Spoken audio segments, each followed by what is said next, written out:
My mom refused to pick up my sick daughter from school. "I'm not your babysitter," she said. She waited outside for 2 hours in the cold. I didn't argue. I just did something quiet. 3 days later the calls started. Crying, begging, panicking. Last winter I got a call from my daughter's school around 1:30 p.m. Fever, chills, throwing up. I was in the middle of a client meeting that had taken 2 weeks to schedule, and I knew I couldn't leave. I had never asked my mom for anything big, not since I'd moved out at 19. But that day I made an exception. I called her and asked if she could pick up Lily. The school was 10 minutes from her house.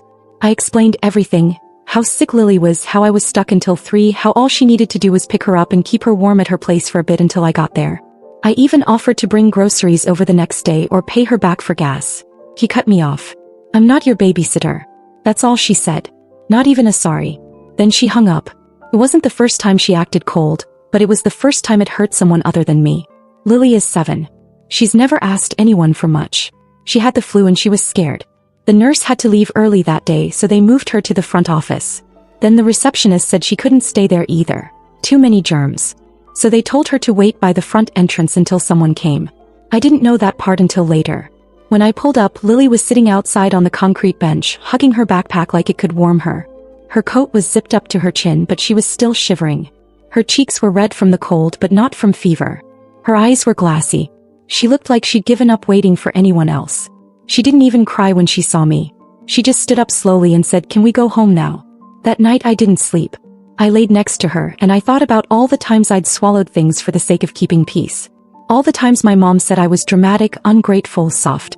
All the times she crossed the line and I said nothing. But this was different. I didn't yell. I didn't text her some long message or call her out on Facebook. I didn't say anything. 3 days later I got a voicemail from her sister. "Your mom says she needs your help. What's going on? Call her, she's crying." Then another one from her friend Carol. "She's been trying to reach you. Did something happen?" Then my dad. "Your mother's upset. Can you please act like an adult and talk to her?" I still hadn't said a word. But by then something small had already started. Something quiet. I wasn't done. It was late February when my mom ran into us at Target. I hadn't planned it. I never took Lily to the one near their neighborhood, but that Saturday Carol had invited us over to bake cupcakes, and Lily wanted to get pink frosting and little candy hearts. We were in the baking aisle when I heard my mom say Lily's name.